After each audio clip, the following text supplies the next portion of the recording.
The chairman was visibly confused and bewildered. In that case, you will have to sign an affidavit absolving us from all responsibilities for your life and death.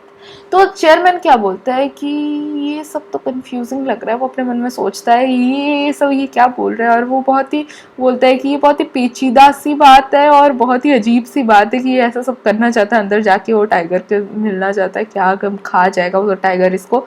But वो बोलता है कि चलो ठीक है, तुम्हारी बात सही है, तो उस हिसाब से अगर तुम चाहते हो तुम अंदर जाओ, तो एक साइन करके एफिडेविट देना पड़ेगा। एफिडेविट यानी कि एक लॉफुल कागज होते हैं, कागजात होते हैं जो कि ये बताता है कि मैं अपनी लाइफ की पूरी रिस्पॉन्सिबिलिटी ले रहा हूँ, टाइगर के पास जा रहा हूँ, और आप लोगों में से कोई भी नहीं होगा जिम्मेदार मेरे मरने का अगर वो टाइगर मुझे किसी भी तरह का हार्म पहुंचाता है या मार देता है, जो भी है।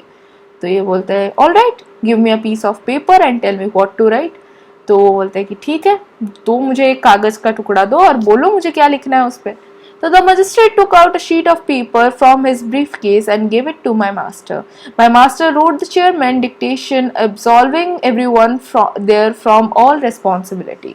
He signed the document and returned it with the comment, I have signed it just to respect your magistracy, although I am convinced it's uncalled for and irrelevant. You are exercising unnecessary authority. तो वो क्या बोलता है कि magistrate एक paper अपने मतलब अटैची से निकाल के देते हैं और वो मास्टर को पकड़ा देते हैं। फिर वो मास्टर क्या करता है कि उस पे जो भी वो चेयरमैन बुलाते हैं वो सब लिखने लगता है और फिर अपनी रिस्पॉन्सिबिलिटी पूरी तरीके से लेता है और साइनिंग वाइनिंग करता है। और साइनिंग करते वक्त वो एक कमेंट भी बोलता है कि उसके नीचे कमेंट भी लिखता है या बोलता है आई हैव साइन दिस, वो कमेंट लिखता है कि ये साइन मैं इसीलिए ही कर रहा हूँ क्योंकि मजिस्ट्रेसी ने कहा है, लेकिन मुझे ये चीज़ अभी तक समझ नहीं आ रही कि ये क्यों, मतलब ये एक ऐसी चीज़ है जो सर्कस वाले हमेशा से करते आए हैं, टाइगर्स को टेम करना, उसके साथ मतलब नॉर्मल री रहना। तो ये इसका जो अभी मजिस्ट्रेट फ़ायदा उठा रहे हैं अपनी अथॉरिटी का और इतना सब मेरे को साइन वाइन करवा रहे हैं, ये मेरे को बहुत ही बकवास आइडिया लगता है। ये कोई ज़रूरी नहीं है और ये बस ऐसे ही हम मुझसे करवा रहे हैं। तो ये एक तरीके का कमेंट वो लिखता है। उसके बाद क्या होता है कि the chairman looked at the document and said stop wait, tell me what is it that you have written here, only what you have dictated in a language we don't know, I can't accept it. तो chairman क्या बोलता है कि रुक जाओ, ये तुमने क्या लिखा है, मुझे यहाँ पे तुम्हारी तुमने जो भी लिखा है ये समझ नहीं आ रहा। तो ये बोलते हैं कि तो मैंने वही लिखा है जो आपने बोला है। तो बोलता है कि ये तुमने जिस भी लैंग्वेज में लिखा है वो हम सबको नहीं आती, तो मैं इसको नहीं रख सकता। तो वो बोलता है कि it is in Sanskrit in which our scriptures are written, the language of the gods, I write only Sanskrit although I know 10 other languages including Japanese. Without further ado, he put the key into the lock of the headmaster's room. तो वो उसको लिखता है, उसको अब आती हैं 10 भाषाएं, ठीक है, 10 से ज़्यादा भाषाएं आती है, तो उस जापानीज भी आती है, मतलब सोचो वो कितना ज्ञानी है। उसके बावजूद वो जानबूझ के संस्कृत में लिखता है क्योंकि ये हिंदू मतलब क्या बोलते हैं, कह सकते हैं कि हिंदुस्तान की एक पुरानी भाषा है और मतलब स्टार्टिंग की भाषा है और स्क्रिप्चर्स इसी में ही लिखे गए। तो ये वो उसको मना भी नहीं कर सकते कि किसी और दूसरी कंट्री का है कुछ भी है, ये तो पर्टिकुलरली प्रॉपरली इंडियन एक लैंग्वेज है जो कि मतलब यूज़ करने देनी चाहिए और मतलब वास्तविकता में वो उसका यूज़ होना चाहिए, जबकि हम कर रहे हैं इंग्लिश का यूज़। बट एक इतनी प्यारी स्टोरी है, इसमें संस्कृत का इम्पोर्टेंस भी दिखाया गया है, तो इसीलिए यहाँ पे वो बोलता है कि बस अब ख़त्म हो गया सब तुम्हारा। वो उसको और वेट नहीं करता, सीधा चाबी लेता है और वो हेडमास्टर रूम का लॉक खोलता है। Let us go now, said my master. You must realize that human beings, for all their bluster and are timid creatures. तो टाइगर को बोलता है चलो चलो अब हम चलते हैं और तुम्हें ये मानना होगा कि ये जो जितना लोग हैं यहाँ पे ये सब बहुत ही छोटी सोच वाले हैं और ये इनकी जो बातें हैं ये इनकी बहुत नैरो माइंडेड से लोग हैं। उसके बाद आता है कि they are likely to panic when they see you, don't look at them, that's the only way to maintain one's peace of mind. तो मतलब ऑफ कोर्स उसको भी समझ आ रहा हो कि ये टाइगर बहुत अजीब सा देखा है, उसने अलग सा देखा है, उसको सब प्यार से रखते हैं, सर्कस के लोग तो टाइगर से बहुत ही एक्वाइंटेड होंगे, तो इसलिए उसको वहाँ पे बहुत प्यार से देख रहे होंगे, उसको दुलार रहे होंगे, जो भी है।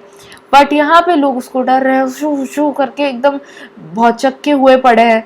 तो यहाँ पे वो चाहता है कि उसका टाइगर उस सब चीज़ों को देख के परेशान ना हो, इसलिए वो उससे बहुत प्यार से बात करते हैं कि उन पे ध्यान मत दो, उनको मत देखो, और इसी तरीके से ही तुम अपनी मन की शांति को बरकरार रख सकते हो अगर तुम इन सब चीज़ों को देखकर परेशान ना हो।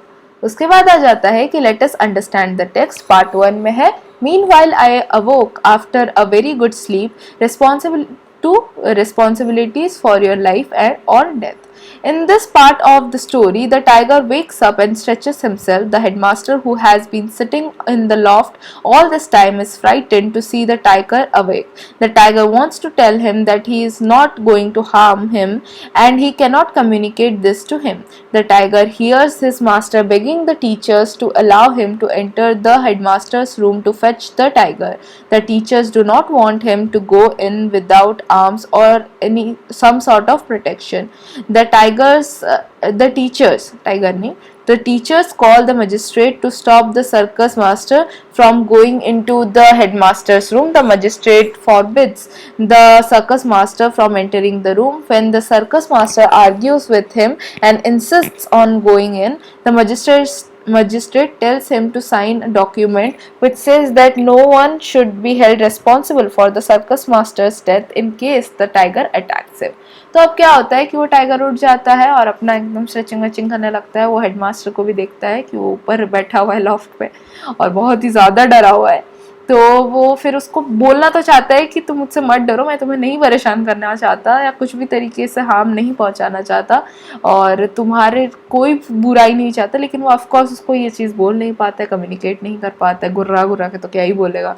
उसके बाद टाइगर का जो मास्टर है वो सुनता है कि वो बाहर सबसे बेगिंग कर रहा है, बोल रहा है कि प्लीज़ मुझे जाने दो अंदर और मुझे प्लीज़ उसको ले जाने दो, लेकिन कोई उसकी बात मान नहीं रहा है, टीचर्स ना नहीं मान रहे, कोई भी उसकी बात नहीं मान रहा है। उसके बाद वो इसको रोकने के लिए, सर्कस मास्टर को रोकने के लिए मजिस्ट्रेट को बुला देते हैं। मजिस्ट्रेट उसको पूरी तरीके से पहले मना कर देते कि नहीं तुम्हें नहीं जाने देंगे क्योंकि तुम्हारी जान का जोखिम है। तो जब वो फिर भी इज्जत करता है कि नहीं मतलब मुझको तो जाना ही है और वो बहुत ही जाना चाहता है अंदर, तो मजिस्ट्रेट बोलते हैं कि ठीक है तुम एक कागजात पे दस्तखत कर सकते हो और वहाँ पे लिख सकते हो कि तुम्हारे अगर तुम पे अटैक किया टाइगर ने तो हम में से किसी की रिस्पॉन्सिबिलिटी नहीं है, तुम अपने मन से जाना चाहते थे। उसके बाद आ जाता है part 2, all right give me a piece of paper से लेके वंस पीस ऑफ माइंड तक।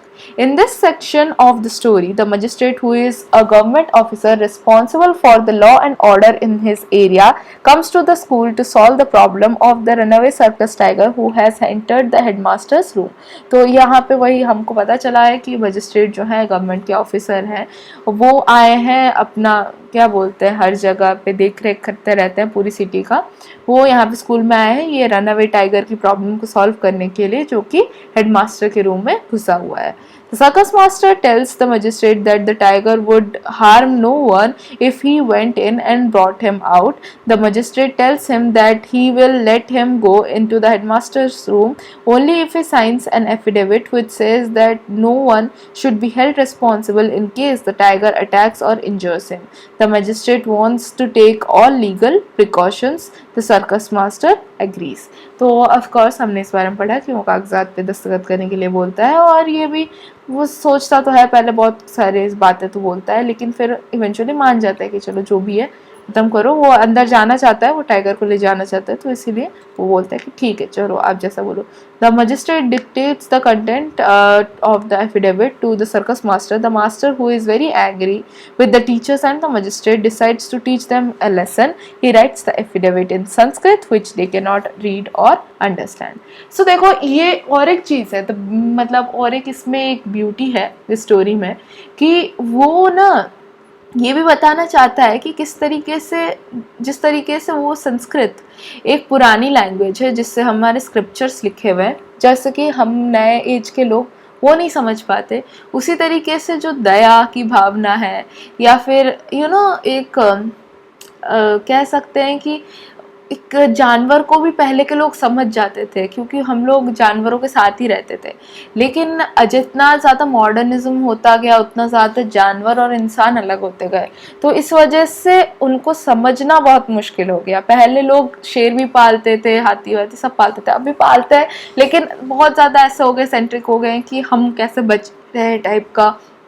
जबकि शेर भी इतना तो होता है उसमें दिमाग कि वो अपने मालिक को कभी नहीं खाता है, और वो बहुत ही ज़्यादा, इवन शेर भी कह सकते हैं कि लॉयल होते हैं, और एनिमल्स मोस्टली लॉयल ही होते हैं।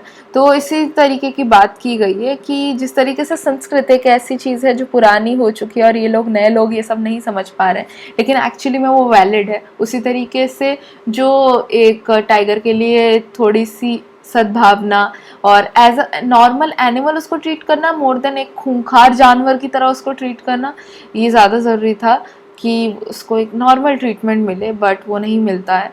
तो ये उस चीज़ को भी दर्शाता है कि संस्कृत एक, जैसे कम्युनिकेशन में एक बाधा बन रही थी, वहाँ पे ये टाइगर के साथ ये जो एम्पैथी की भावना है वो भी एक तरीके से बाधा बन रही थी, इसीलिए वो ना संस्कृत को समझ पाए ना टाइगर की, मतलब टाइगर के साथ अपने फीलिंग्स को। तो उसके बाद आ जाता है कि the master wants to prove to the learned magistrate and the teachers that if they cannot understand ancient language, the assumption about the tiger's behavior in this situation may also be flawed. Exactly. तो वो ये संस्कृत की बात करके mainly यही बताना चाहते हैं कि जो टीचर और मजिस्ट्रेट है उनको जो लगता है कि टाइगर आते ही बाहर सब पे हमला बोल देगा और हमला कर देगा सबके लिए, वो उसको करना होता तो वो कब का कर चुका होता, लेकिन वो इतने शांति से बैठा, शांति से है।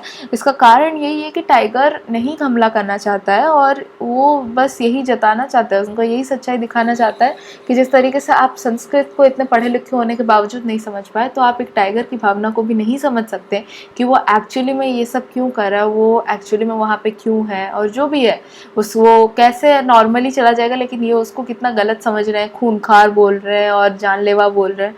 तो इस तरीके के उसके लिए जो वर्ड्स, इतने हार्श वर्ड यूज़ कर रहे थे जो कि नहीं अच्छा लग रहा था। ऑफकोर्स एक किसी का आप देख लो, किसी कोई अपने पेट से बहुत प्यार करता है, स्पेशली अगर डॉग्स हैं, तो कोई दूसरा इंसान उसके डॉग को ऐसे आके बोले ये कुत्ता का ये क्यों किया हुआ है, कुत्ते को ऐसे क्यों कर रहे हो, तो ऑफकोर्स वो इंसान जिसको बहुत ही ज़्यादा अगर प्यारा है, मतलब यू नो वो जो बच्चे जैसे रखते हैं कि नहीं इसका नाम तो कुछ भी, चलो सोफ़ी है, मे बी सोफ़ी, बहुत डॉग्स के नाम होते हैं, तो अगर सोफ़ी के साथ ऐसा नहीं करना चाहिए, ऐसे बात मत करो या जो भी है, तो वो एक मतलब एक पेट के लिए बहुत ही अपनेपन वाली फीलिंग जब आ जाती है तो वो भी आपके फैमिली का पार्ट हो जाता है। फिर जब उसको कोई ऐसे बिहेव करता है, अभी आप सोचो कि आपके लाइफ में, आपके फैमिली में कोई है, आपके मम्मी पापा, तो इस औरत ने ऐसा क्यों बोला, आपकी मम्मी के लिए कोई ऐसा बोल दे कि इस औरत ने तुझे ऐसा क्यों बोला, ऑफ कोर्स गुस्सा आएगा। तो अब समझ आया कि वो इम्पोर्टेंस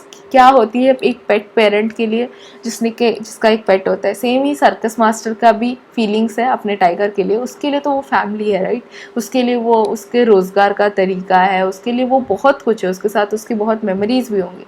तो इसी के साथ एक क्या बोलते हैं, मतलब यही चीज़ है ना कि हम इंसानों को तो समझ नहीं पाते, मुश्किल से हम सिर्फ इंसानों के बारे में सोचते रहते हैं, हमारा डेवलपमेंट, हमारा ये, हमारा वो, लेकिन जो नहीं बोल पाते, हम जिनको नहीं समझ पाते, हम उनकी नीड्स कब समझेंगे, स्पेशली ऐसे एज में जहाँ हम पोल्यूशन ही किए जा रहे हैं और हर जगह प्रॉब्लम से क्रिएट किए जा रहे हैं, वहाँ पे हम ये कब समझेंगे कि हमारे आसपास जो एनिमल्स और जितना भी प्रकृति है वो इतना डिटोरिएट हो रहा है, इतना ख़राब हो रहा है इतने पोल्यूशन की वजह से, और ये सारे प्रदूषण को हमको ऑफकोर्स बंद करना पड़ेगा, सो दैट हमारा सब एक साथ रह सके, सब खुशी से रह सके, और सबके साथ इतना हार्श ट्रीट करने की जगह हम सबको एक्चुअली में जैसे हैं वो उस तरीके से एक्सेप्ट भी कर सके, और उनको जैसे हैं वो उस चीज़ हम उनकी समझ भी सके। तो इसी के साथ हमारा चैप्टर होता है कंप्लीट। आई होप आपको अच्छा लगेगा, 2 चैप्टर तक खींच लिया एक ही स्टोरी को, लेकिन आई थिंक उसके अंदर ब्यूटी बहुत ही ज़्यादा है, और अगर हो सकता है मैंने कुछ लिंक्स नीचे दिए हो डिस्क्रिप्शन में, तो उनको चेक कर लेना। एंड नेक्स्ट वाले वीडियो में मिलते हैं, टेक केयर।